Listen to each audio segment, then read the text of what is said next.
Yeah, thanks, Scott. Glad to know you're here. And I am super excited to be able to introduce Dave Loomis for two reasons. One, Micah Hearn, who is getting his second hip replacement surgery on top of the first one. So again, everybody send your wonderful thoughts to him, has not been able to be with us for this whole thing. And we only learned of that on Monday.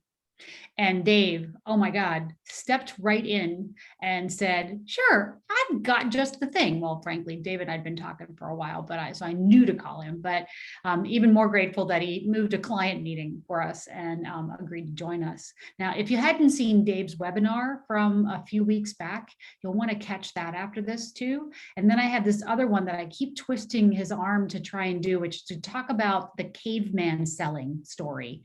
But that's maybe for another beer tasting time. I don't know. So let me just introduce Dave and this presentation. If you haven't met him, Dave is president of Loomis Marketing, and Loomis Marketing provides consulting and training in B2B VOC, branding, and digital transformation. Dave is also an executive coach, particularly for marketing leaders. He works for leading industrial B2B firms such as JLG, Hyster-Yale, Steris, Siemens Corp, and Pulsmeister. He worked for and continues to coach for Dan Adams at AIM, integrating the new product blueprinting process into process and education. And for many years, Dave worked as an internal consultant for a public holding company, NACCO Industries, helping drive strategy for subsidiaries in coal mining, forklift trucks, kitchen appliances, and kitchen retail stores. He began his career in advertising and management consulting in Chicago. He has an undergraduate degree in economics and political science from Northwestern University and an MBA from Kellogg. He's also served as an adjunct professor of marketing at Case Western Reserve University. Dave is extremely active on nonprofit boards. He chairs the board of Maximum Accessible Housing in Ohio and chairs the governance committee of the Breakthrough Public Schools in Cleveland.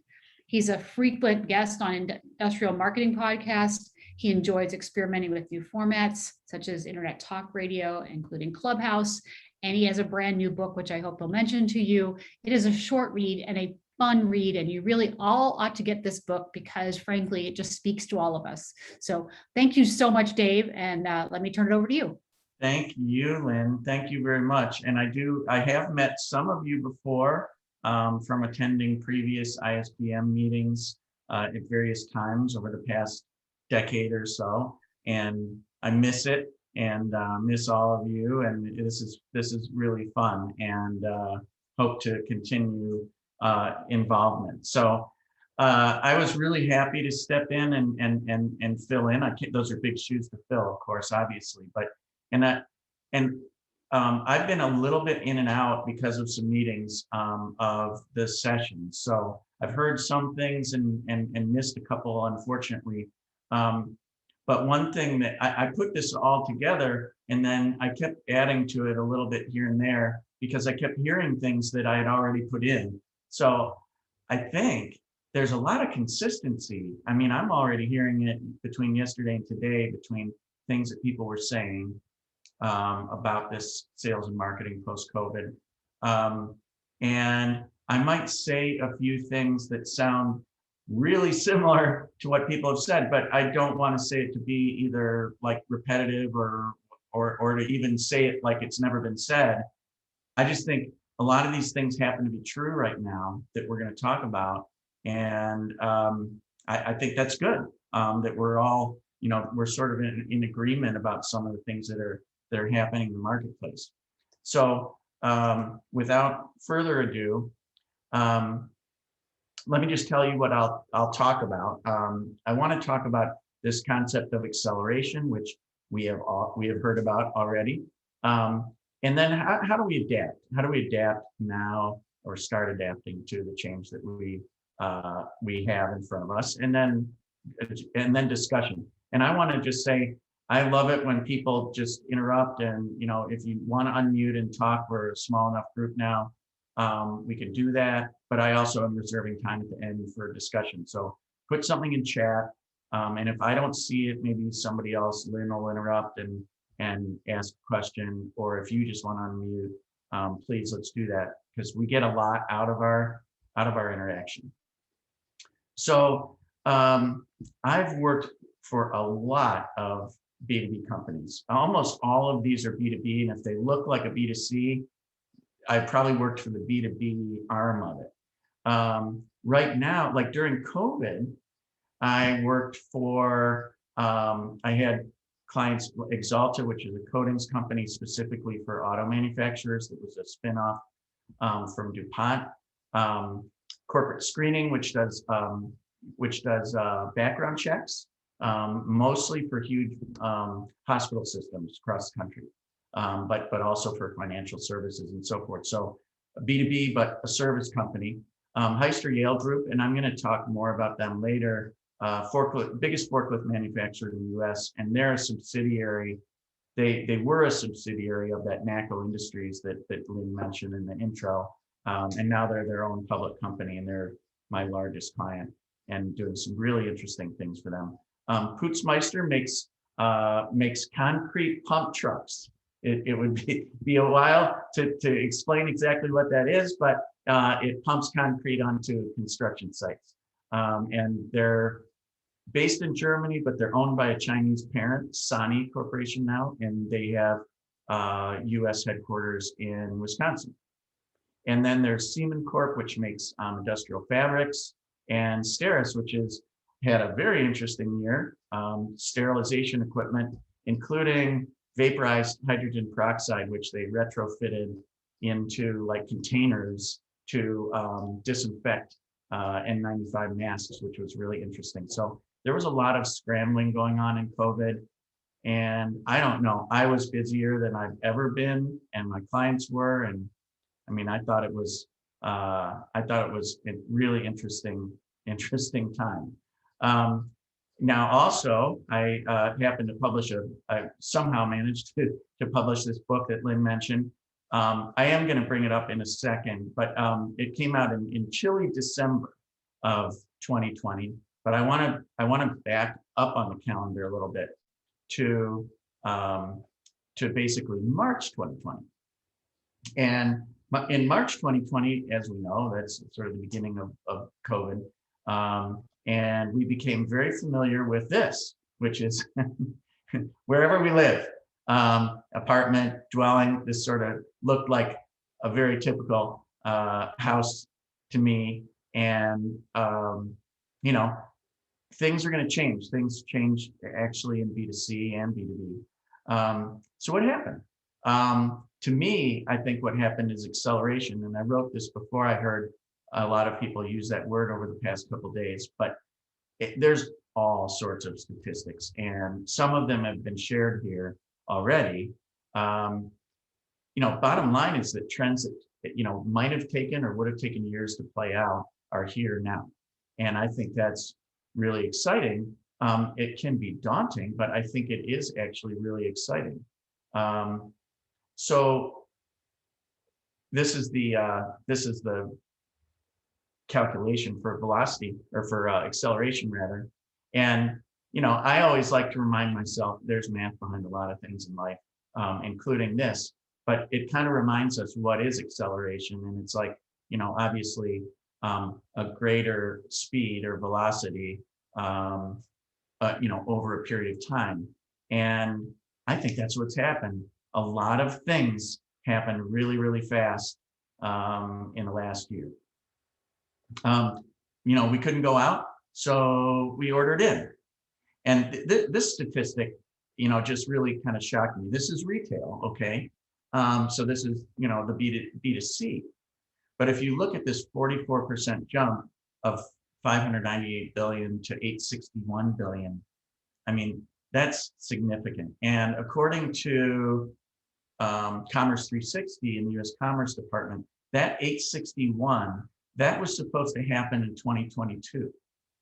And so it happened like 2 years earlier. And so who knows what 2022 is going to be like, because now we're all used to doing this. So that's B2B. B2C, we know this was, we were talking about this, you know, for a while. In 2018, Miller Hyman said that half of B2B buyers have made up their minds before contacting a sales rep. And I just saw the statistic that was in Johannes's presentation just before this. So that number is higher now, and my clients use that higher number also. And, Gartner in the middle of pandemic said that by 2025, 80% of B2B sales interactions are going to be between, between suppliers and buyers will occur in digital channels. So again, what Johannes was saying, augmented by AI, this is, older sort of set in their ways, sales forces and managers can bury their heads in sand, but this is happening with or without them, really. And then this is my own unscientific statistic of 100%, which is, literally all of us, we changed the way we did things. In the last year, we did something. We didn't just stay exactly the same. Some things changed at least. So we know that 100% of us have evolved. Question is how much, in what direction, etc. All I know is that at my clients, and I just gave you an idea of a few of the ones that I was working with, in the past year, that web-based lead gen absolutely skyrocketed. And this should not come as a shock. I mean, it stands to reason because of they couldn't call. So what did they do? But their business didn't stop. So I thought, oh man, they're not going to sell another concrete pump truck for another year or two. Well, the business went up. On-site construction boom never really stopped or slowed down for them. And a lot of those people were working outside, so just continue to do so. As far as forklifts, it was a boom year because all the increased commerce. Amazon years ago was not the biggest client. Now Amazon is obviously their biggest client because they have a fleet of, thousands and thousands of forklifts. So as commerce booms, so do other businesses. And then in hospitals, my, Steris, my sterilization client, they were, they didn't miss a beat either. They kept having the conversations and kept up their voice of customer work, kept up their new product development. It was really interesting, but the sales force wasn't going out there in person the way they were before. And so the phone was ringing, but it was really mostly on the web, and all of them took special actions on their websites and through their lead gen process to create more avenues. And that's going to lead to something I'm going to talk about in a minute. So very rapidly, we transformed the way we interact. We were meeting in person. This is what we were. we moved to. We moved to the laptop and the dog, and we moved to our meetings in Zoom and sales. And I actually don't get into necessarily state it in this talk today, but I will say, like, the gray area between sales and marketing, it's not even gray anymore. It's just, it's a linkage. And I actually had one of my clients say, he's struggling. He's like, all the other departments in my business, I have all these key performance indicators, KPIs for, but I don't have them for marketing in the same way. What is I don't understand. What is the purpose of marketing? Like, what is the role of marketing? He's like, it should be lead gen, the top of the funnel and all that. And, some of the communications work that they do and all that just seems like sort of routine and rote, but, aren't they really about helping us drive sales? And, at the end of the day, the answer should be yes. So not a time to panic, time to adapt. So the adapt part is what I kind of want to talk about. The thing is, we have been doing this for a really long time. I won't tell the Stone Age marketing story because it takes a while. But we really have been doing it since then, because my story, it's one of the chapters in my book, is actually about trading things that people make, which they did in the Stone Age. We have evidence of trading. And the bottom line is you're not going to trade something that isn't of use to you. And what you trade is you're going to, it's going to be of fair value. That's how the market works. So the market, the word marketing, basically originated centuries ago, and it came from, a marketplace. So people grew things, or made things wherever they lived, and they'd come into the central area of a town and trade. And so that's where the term marketing came from. The first mention of it that I could find was 1561. So, we're not doing anything differently. That's the world may have changed, COVID may have changed. Now we've got all this technology at our fingertips, e-commerce. It's easy to get sort of sucked in, I think, to, wow, things are so different. Yes and no. To me, what we're trying to do is really no different. We're still trying to create things of value for others and make a fair trade for them. So to me, if you look up marketing in the dictionary, it says the process or technique of promoting, selling, distributing a product or service. To me, that's very limiting. I'm biased because I'm a marketing person, so I think it's very broad. The AMA defines it as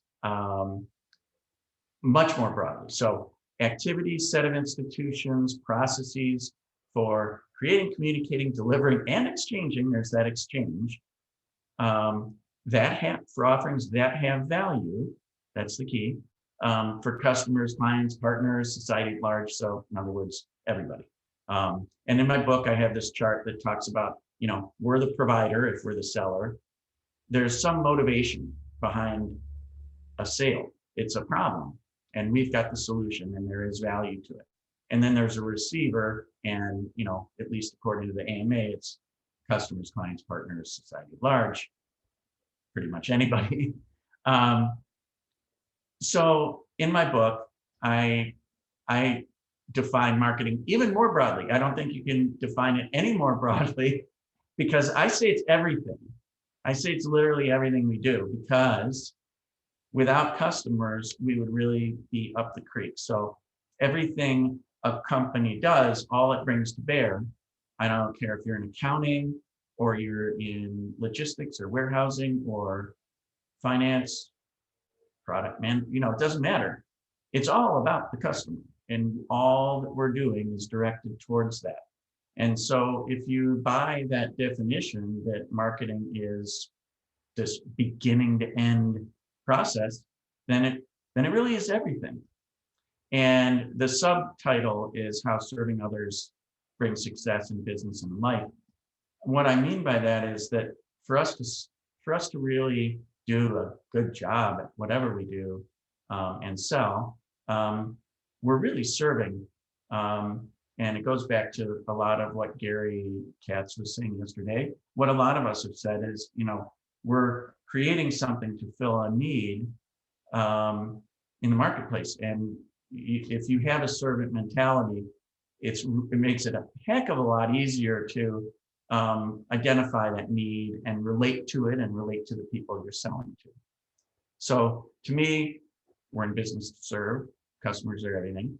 We continue to educate customers. So what I mean by that is that I don't know if you've ever read the book To Sell as Human by Dan Pink.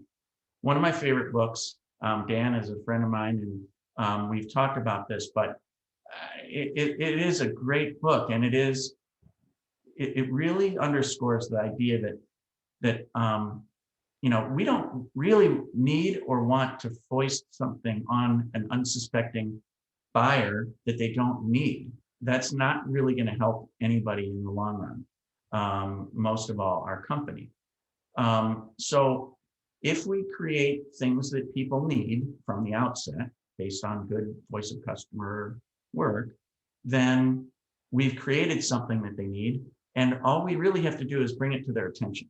And I'm not saying that's easy, but to me, that's what sales is education to see, is there an effective marriage between a need and a solution. And so we need to reach them, make them aware of what we offer, and see if there's a good fit. And we, our end goal is to help them with whatever their desired outcomes are, which is, what we sell is a tool for a job to be done. So, we've accelerated in a way, if you think about it, from the town square to, office buildings, that kind of downtown square, to the cloud, which is a square in space that we can't really see, but it's, a rectangle on your computer, or it's the size of this phone. And we are now making a lot of progress reaching people via different means, but we're still trying to do the same things. So how do we adapt to it? So this is the second little section here that I want to talk about before we get into kind of more Q&A. And this is, I think, what I tried to do was not boil the ocean. We could come up with 100 of these things. I came up with 5, and there's many, many others, but these are the things that I want to go over. Listen, analyze, map, teach, and experiment.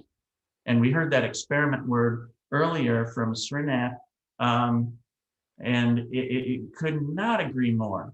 Learn by doing. So let's talk about each of these and then have a conversation about it.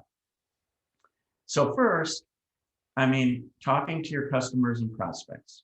So I said conduct VOC and VOP, which is voice of prospect. And Gary said yesterday, we always just sort of instinctively go, oh, we'll go talk to our customers.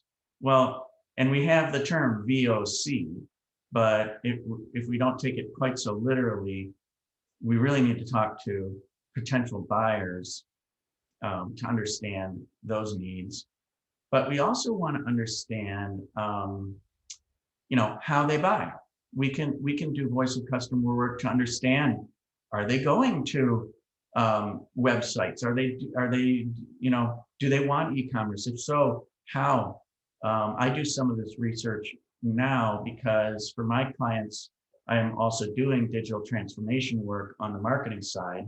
And we do a lot of interviewing, and we just try and understand needs. And then we're actually developing, technology solutions to match up with those to give them what they want. So we know for sure that people are available, that we may have Zoom overload, but people are still available to do it. And I've done amazing interviews and voice of customer work this year, in the last year, over Zoom. I don't know. There's pros and cons. I'll tell you, a big pro is it doesn't take people really out of the flow of their day too much. They don't have to get a conference room. You don't have to fly somewhere, go somewhere in person. It saves a lot of money, time, etc. Very efficient. There are some downsides, but this works. This really works, and I don't think it's going away. Gary said that yesterday too. Also, we know, we were just talking about it, things are opening up. So people are going to be able to meet in person, maybe outside outside or in a warehouse or wherever. And then eventually we're going to be shoulder to shoulder again. I think that is going to happen. And so, the first thing is talking to your customers, and being in touch with them is going to help us. And you can think about going in a team if you're in marketing, going with sales, just even for pulse, and ask them some of the questions that we've been talking about in the last couple of days. Is your buying process different, or do you see it differently, or how can we help you? How can we serve you better? What challenges are you having? So kind of VOC 101. And speaking of that, not to make rookie mistakes, but don't forget to listen and probe for the needs or the desired outcomes, not the solutions. They're going to make all sorts of suggestions to you. Could you do this? Could you do this? Yeah, we've been waiting to talk to you about this. And we need to train our brains to instinctively, when we hear them make a suggestion, for us to just automatically respond. Oh, that's great. Thank you. Yeah. How would that help you? What would that do for you? And a lot of times I preface that with, I think I know the answer, but I just want to hear it in your words. How would that help you? And I even laugh when I'm saying it, and they laugh, and then they tell me. And what they say is not exactly what I would have said, which is so key. Usually coming out of the customer or prospect's mouth is something different than what is in your head. So talk to customers. That's the first thing. The second thing is something that just fascinates me. I'm a big landscape architecture buff. So I study landscape architecture, the history of it, and that sort of thing. And I don't know if anybody's heard this term, but I know that you know about this happening. So basically, college campuses will watch where people walk across the grass, and then they'll create the path to get there afterwards. Now, it wasn't always this way. Sometimes paths were forced, and then they'd spend all this money, and the path would be there. And then people would beat the grass down because they want to take the most efficient route somewhere. So just think about that for a second, and think about, look at where these paths go down here. They're not predictable or symmetrical necessarily, but they're efficient, and they're based on usage and the way people want to act. So that's why they're called desire lines or desire paths. Now, how can we apply this to customers? And to me, it goes a little bit beyond ethnography. We can, Gary mentioned that yesterday also, watching our customers. Very, very important. But what about watching them online? That's where analysis comes in. We should be all over every piece of analytics that we can possibly get about where people are coming from, what they're doing, what is their path on the website, what calls to action are they using. We need to be A/B testing till we're blue in the face, so that we can just continually optimize those paths. And watching helps, and then creating more efficient paths to along the user journey for us to nurture the buyer. And that's what I think in marketing, we can have these desire lines or desire paths. So that's thing two. Another would be, once you're understanding this, or even before, you could do this as a starting place, but mapping your channels. Okay, this is something that I've learned how to do very early in my career in the B2B space, because I worked for a consulting firm that specialized in distribution channels. And what we would do, and I still do this, is organizing these by customer segment. And you can segment in different ways. I'll show you what I did here. But you can organize your channels based on how much assistance a segment or an individual customer might need. So again, this isn't new. Like, yes, we have all this new technology in front of us, and all this, now this merger of sales and marketing, lead gen, and all this stuff, but it's still just one of a number of channels, and we need to give people options. So think about it that way, and think about it in an organized fashion. So this is just one kind of segmentation, and this is, not not a fancy thing, but it's an easy thing to use to explain how to set up distribution channels, and is pretty valid in a lot of cases. So you might have your biggest customers, but they're new. You might have some that are huge, but they're ongoing and they're reordering the same thing on an ongoing basis. You may have mid-sized customers. They're dispersed all over the place. Very hard to sort of keep track of and find and service. You might have smaller customers who are brand new or smaller who are repeat customers. So if you think about it that way, how might you set up distribution channels?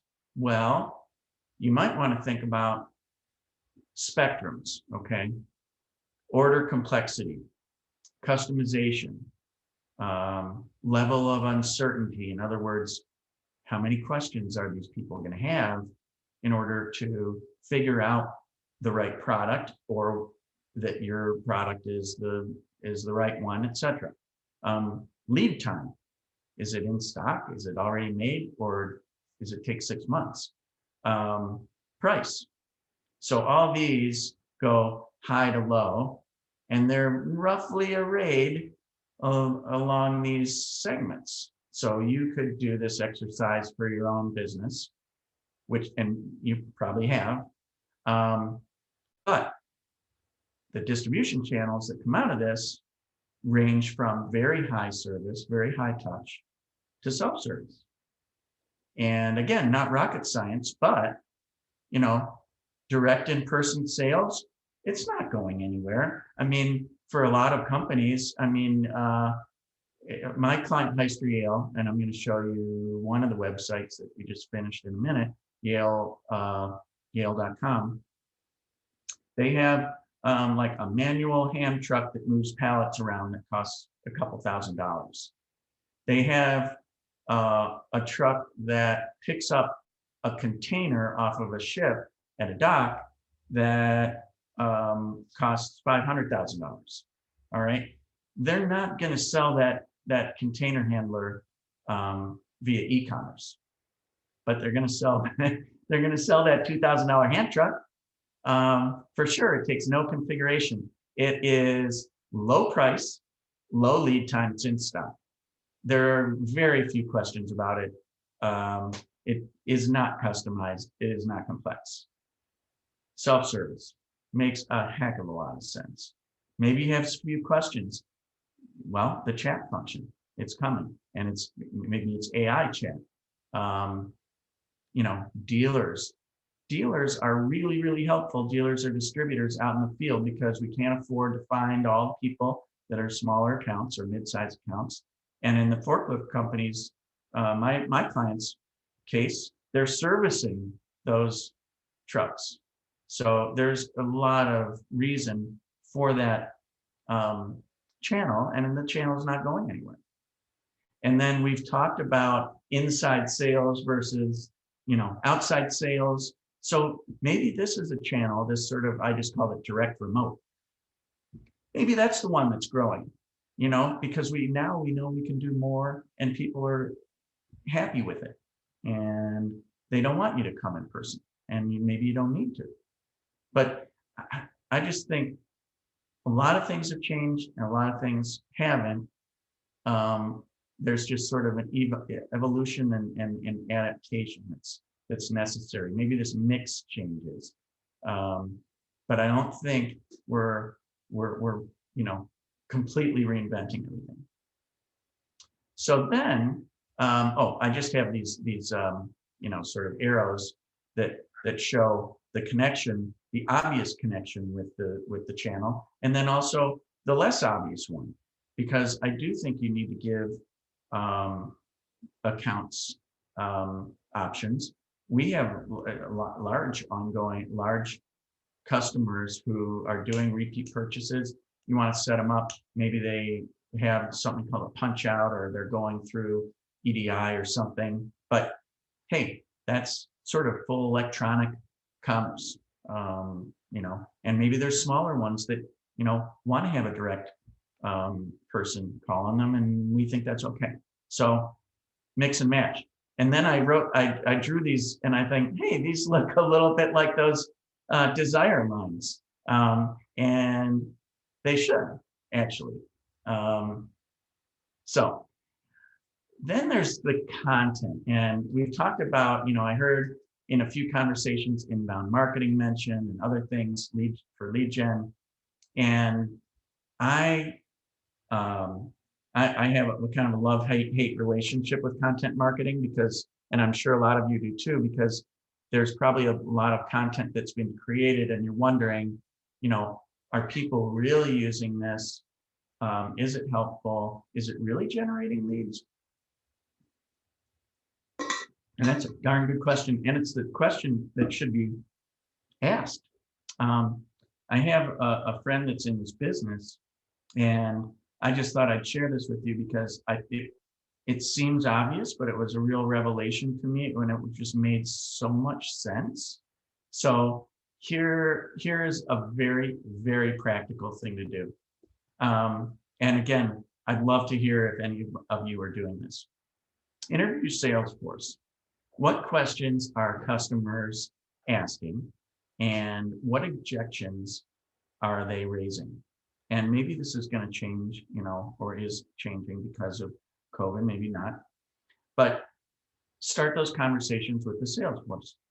Step 2, ask them how they answer those questions and how do they overcome those objections, in those words. So it's very important to try and understand in the customers or prospects' words, what are they asking or saying?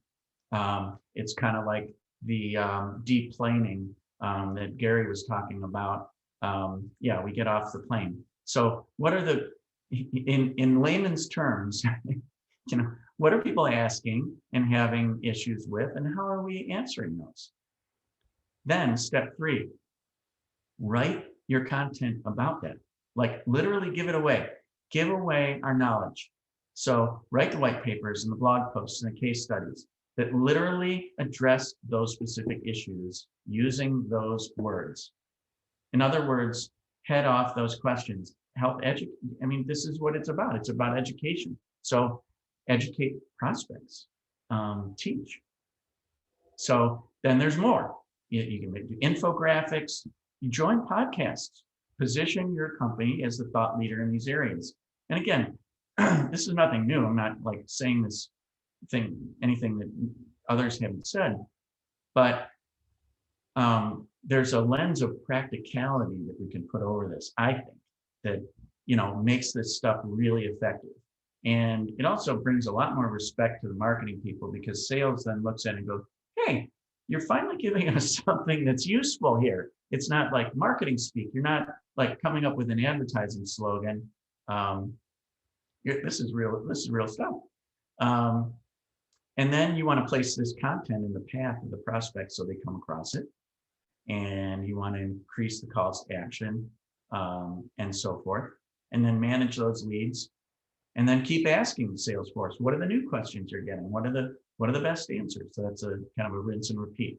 But I don't know, this dawned on me as I was thinking through this, that this is the one of the things I've been, it's been first and foremost with our clients is not just doing content marketing, because everybody knows we do it and we have to do it, but and we call it lots of things, but really doing it so that it's practical and it works. Then finally, learn by doing. This is number 5. And Serena talked about experiment. Exactly. I do work with one person at one of my clients, and you know these people. And not bad or good. Some of us are like this, but we got to plan everything before we embark on something. Plan it to the nth degree. And all the questions have to be answered. That is going to be really, really tough in this environment right now. And I had this conversation with my client earlier today when I had to take a break from the ISBM meeting.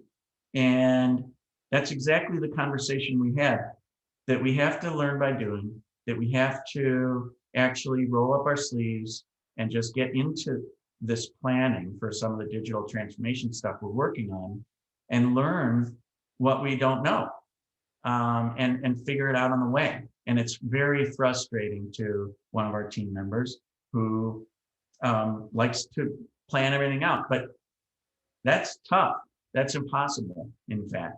So I would say take a lean startup approach to it. If you haven't read, you probably have read Eric Ries's book, Lean Startup, but create the MVP, measure it, learn from it, pivot, iterate, keep that cycle going, but apply that to sales and marketing tactics. I'm working with another one of my clients, the one that works with background checks. And I mean, I don't want to say it's like throwing spaghetti against the wall to see if it sticks, because that is too sort of impulsive a way of explaining it. But it is a little bit like that. We have to start thinking in smaller increments. So try something, don't spend a lot of money on it, a lot of time on it. If an outside resource is involved and you have to hire them and pay them money, don't pay them a lot. Just pay them a little and say, hey, can you help us try this? Try it.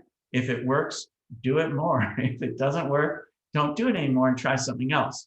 So, I mean, it sounds, again, like so simple and obvious, but I don't think we do it enough. I think we, especially in B2B, a lot of us are engineers. We like to really think things through and plan them, and this kind of feels uncomfortable. But I said to my client today, we've got to think about like a startup, because if a startup was coming into our business right now, they would be running circles around us, and they wouldn't be like gnashing their teeth over all the things that we're worried about and struggling with. They would just be doing it and figuring it out.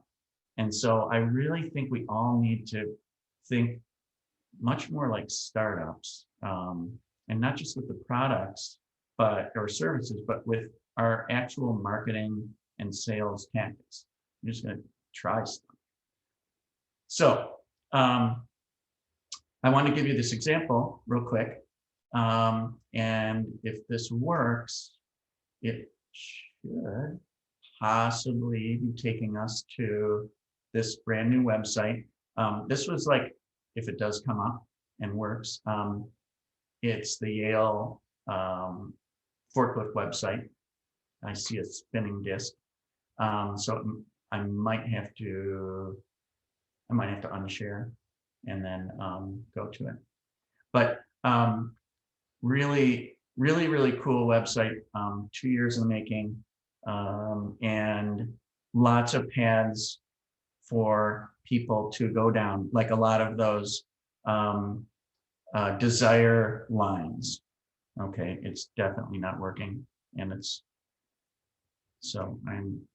whoopsie. All right. Oh, there we go. Can you guys see this? Yep, we're good. Okay, cool. So there's a matching site that's similar to this, branded a little bit differently for Heister, which is the other brand. But so basically what we did is we tried to create a lot of tools and options for the buyers. And these are buyers who, you can imagine a business that needs a forklift. So they range from mom and pop shops all the way up to, like I said, Amazon, who is the biggest, buyer of forklift trucks right now. So search is huge. People are using search much more than they used to. And the idea is to get people searching on your own site so that you can have visibility to the words that they're using and what they're looking for. So that's data that can be studied. It has two roles. One is actually helping people find what they need, but then you as the marketer seeing what people are searching for. Google used to give us a lot of that information, but they don't give us as much anymore. Another tools here, we have these quick links here, and One is a product selector tool, and I'll see if this takes us there. So this is just a very quick way to say, oh yes, I'm going to be doing lifting and stacking indoors, and with 400 pounds, and I'm only going to be going like 60 inches or something like that, and I want it to be electric. So these are choices that are left to me, and I take a look at those and I can click through to the product. So it's just a filtering thing, but it's a step towards the obvious, which is e-commerce. And we're working on a few things in terms of product configuration, 3D visualization, things like that, that will be coming. There's very great tools for finding that dealer that I talked about, using location services, so that if you've opted in, it's going to find exactly your dealer, put it on the map where it is, and you can contact that dealer. And that's part of our lead gen. And there's a bunch of things that are going to happen in the background when that lead gets transferred over to the dealer. The biggest, I think the most important thing about this site is that we're using, it's called high impact selling, but it basically is based on challenger sale. And so everything is organized by industry that the user might be in, not us, but it's more about them, and for us to explain that we understand their business. And see, this is not a selling point about our truck. Like, we make strong trucks. This says more orders, rapid delivery expectations. That's what people are going through right now in e-commerce. So each of these are organized by what challenges you face in your industry. What solutions do we have? What proven approaches are there? What value adds in addition to the product do we have that? And then linked to all of these are either white papers, case studies, sometimes the specific trucks, etc., and calls to action that will lead the person, like this connect with our industry experts, which goes to somebody and gives them a lot of information that somebody had been, on this site. And finally, I'll just touch on the white papers here. This is really, really great content that is gated. So if somebody wants to, they can read an abstract, but then fill it out for the full white paper. And this all goes to Eloqua, it goes to salesforce.com. It gets automatically routed to the dealer unless it's a national account, in which case it goes to our inside sales team. So this is actually just the beginning of a whole series of things that are underway to enable. And who owns this? I mean, it's marketing, it's IT, it's sales. It's really, really a team effort. And I think that's what I'm seeing with a lot of my clients in terms of where things are going. Okay, so actually, this is my sort of last slide because it's a sum up. And I will go back to my hang on. I know I have to get off of the screen. Display settings. Okay. So this is just to sum up. So listen, talk to your customers and prospects, conduct that voice of customer and voice of prospect, which is a little bit different. And ask them what they need. What do they need to help, to help make their decisions? Analyze. So watch your customers, find those desire lines. Where are they going? What are they doing? Especially online. This is data, and we can study that. It's almost like digital ethnography. And then map. Chart your channels out, sketch it out. array them from high touch to no touch and everything in between. And then just even think about it and talk to people that you work with. Are some of the percentages or balance shifting from one to the other? Why? What can we do? Do we have everything we need in place? Have a teaching mentality, in my opinion, which is creating content that helps prospects make better decisions. So, honestly, even if the best decision is another option for them that's not us, that's probably the best thing for that prospect for now. And they'll remember it because you took the high road and you did what's right for them. And then experiment. This is everybody's last point. Experiment, experiment, experiment. Try new tactics, to reach customers, get leads, do more of what works, less of what doesn't. Not rocket science again, but honestly, there is like this practicality mode that I have sensed in the last couple of days here and what I heard, which I think is refreshing. I'm very I think we need to be visionary yet pragmatic if those two things can go together. All right, so I just had a couple ideas of conversation starters where, you can, if you have a question, you can unmute, what have you. I'll just say what the three are, and you guys can decide, do you want to talk about any of them? So, what new sales and marketing tactics have you tried during COVID? Something new that you hadn't done before, and how did it go? That would be one thing I'd be really curious about. And I think others would be too. Also, are you seeing a higher percentage of e-commerce than before? Or if you didn't have, actual e-commerce, do you feel pressure now from either yourself or management? Or even are you changing your Salesforce deployment mix, like our map? And then finally, what do you think will not change in your business? So, as many things are changing, I think some things maybe aren't changing. So maybe what's immutable, in B2B sales and marketing. So those are just some starters, but I think we have a few minutes to just kind of chat a little bit. So just unmute if you're interested, and let's talk a little bit about it.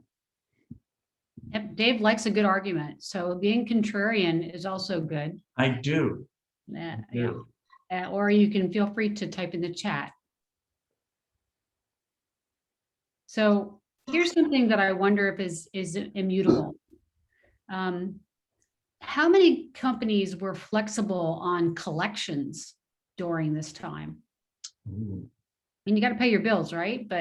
And we gave people a lot of grace, against paying their rent. Were there companies that cut people slack? Okay, so Rosanna has. People are doing a lot of webinars for teaching and coaching on their products. What do you think about webinars for teaching and coaching on products? I love that. And I think that, like everything else, there is a little bit of a glut in the marketplace, because I would like nothing more than to stay on a webinar like all day long, or the lunch things that I get. I just can't even keep up with all the invites I get.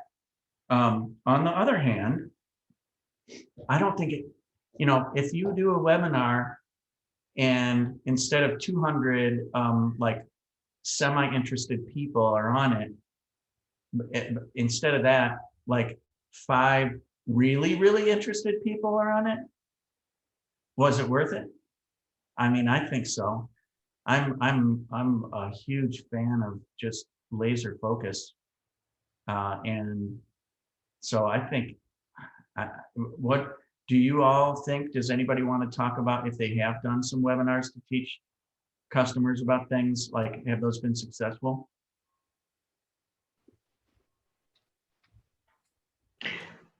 This is Rosanna, and I'll just comment. I think it's a great way to go, but you do have a lot of people that attend or sign up and don't attend. And the hits for me are about, 10 or 20%. And by that, I mean interest, right? That I'll get some response back. Takes a lot of work though. It's not putting the webinar on, it's the follow-up that takes a lot of work. That is interesting. So two thoughts came to mind. One is that, like a lot of sales, it's going to be a law of large numbers. So if you know those percentages, and it's, only 10% are going to be interested, and then you follow up with those, and only one is really like a real sales qualified lead, an SQL in the end, and then you get like one conversion, or a few sales qualified leads and one conversion. Is it worth it? But it also tells you that you've got to do a lot of these things in order to get one, 2, 3, 4, 5 conversions, or however, you can do the math. And then that leads me to my other comment is our own internal resources. Like, I don't know, but at my clients everybody is like very, very busy, and they're doing more than they ever have. And they're balancing life with their family, with COVID and schools and all sorts of things. So it's really tough to do these things. And the follow-up, like you said, Roseanne, so can you say more about like what the follow-up is? Like what you do? So what I do is I send an email out and ask to schedule a call, give them some information, right? Answer questions or whatever, give them some information and ask to set up a call. And actually, I get a pretty good hit rate on that when people respond. And so that's a very good way. You take 200 leads, you get them down to 20%, that's 40, right? Yep. And then even if you get half of those, that's a pretty good, that creates sales. So I think it's a good way. I'm worried people are going to get burnout. I'm burnout, just like you. And it's a lot to follow up on, because I think it can't be just a general email. It needs to be an email specific for that customer. So that's why I'm asking about it. It's a lot of work. It is a lot of work. And then I've gotten into debates with my clients about, well, where does that follow-up live? Is that marketing's responsibility, or does that go over to sales responsibility now? And, have you heard, do you get into that at all about who owns those leads now and who's responsible for doing that follow-up? Of course. Sometimes I give up and just follow myself because I'm business development, and I just say, I did this webinar, I don't want to give these leads up. And so. Right, you care about them. I will tell you one thing that popped in my mind when you were saying that. I'm sure that you all get as many LinkedIn, like sort of phishing messages as I get.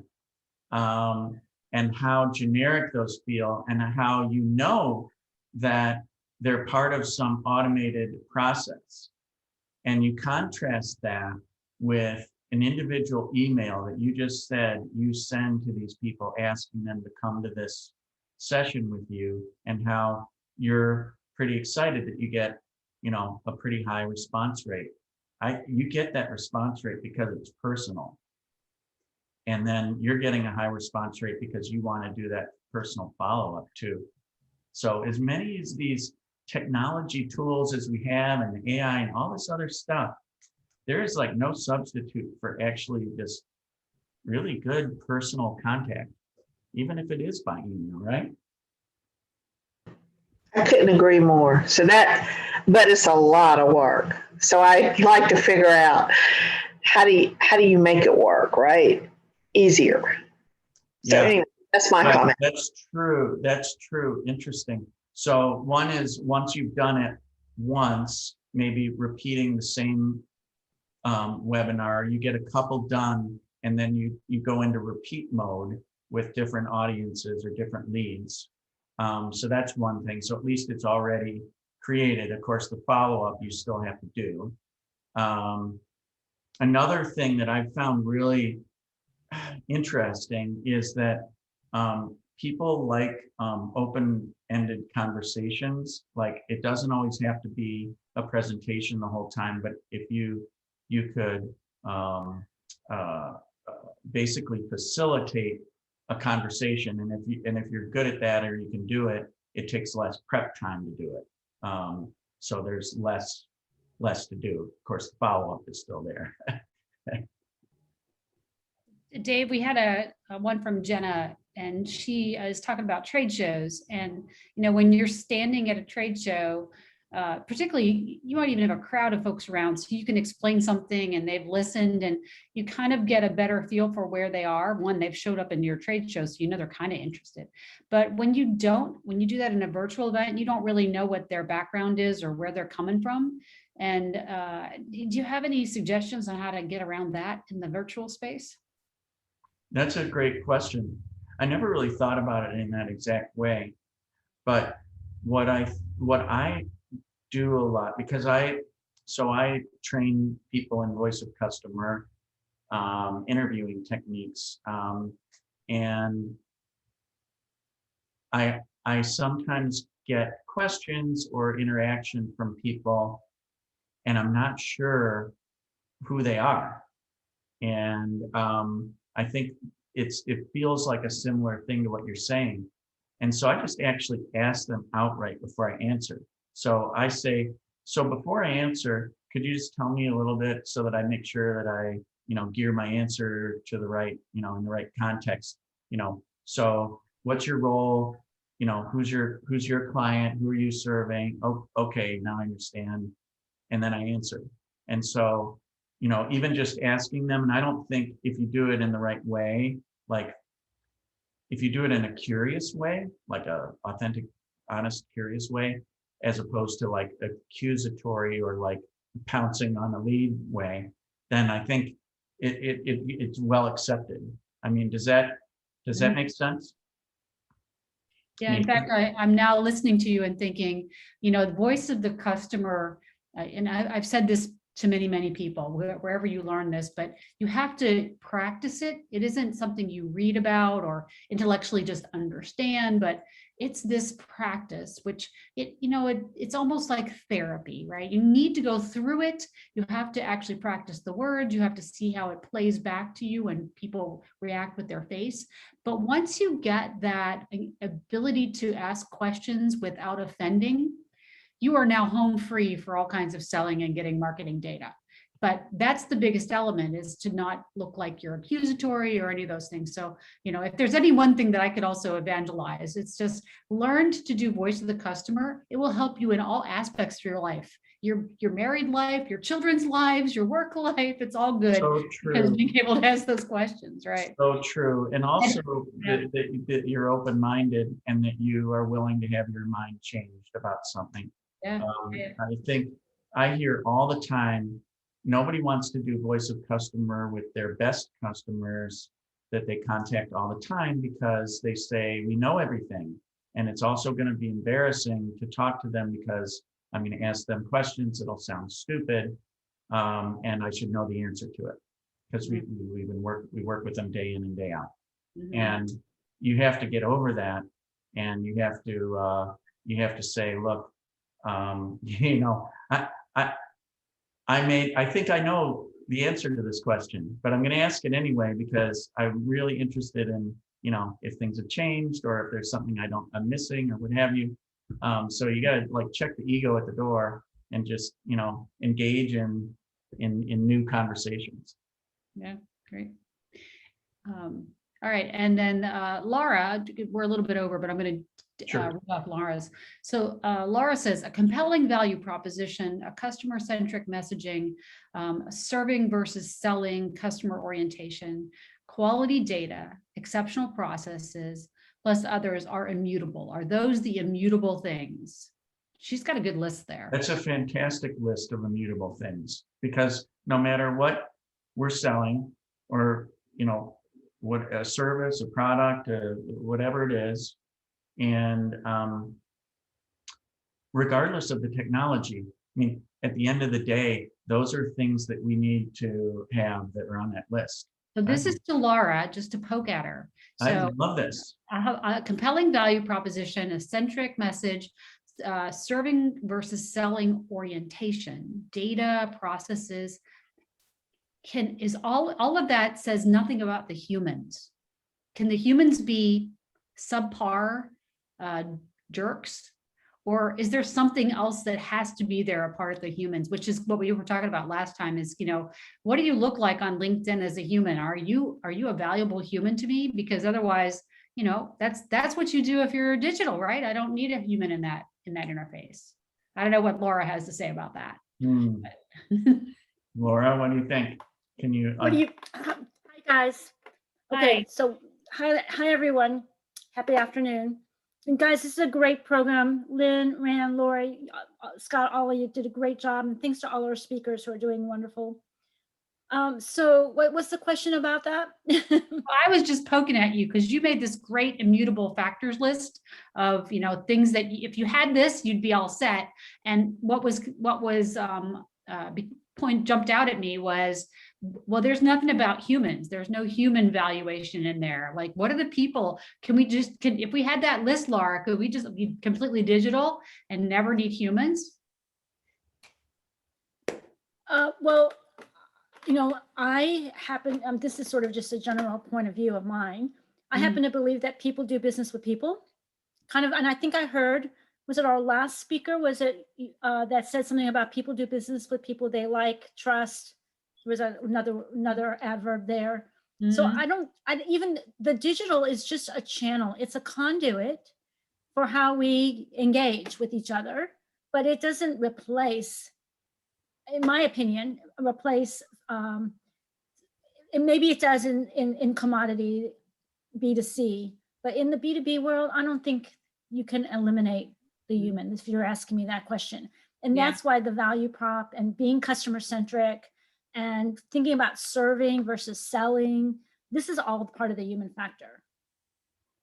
So do you think that's why, even though we could show all these businesses that Dave did that did so well during the pandemic because their business went up and they were holding it all together, do you still think that's why many of us felt like so out of sorts, is because the human element was suppressed in this period of time? Well, so we have a LinkedIn article, and you may have seen it, Lynn, that came out maybe last month on creating meaningful interactions. And one of the things we talk about is we were all in this sort of Zoom environment, and we were inviting complete strangers into our homes, people we hadn't even met yet, right? Saw us feeding our children or our pets or, cooking in our kitchens. And so in that sense, it was a very different kind of engagement. But on the other side, a lot of those meetings were like sort of, what do we need to do to get through this meeting? Because I've got another one that I need to jump on, right? Yeah.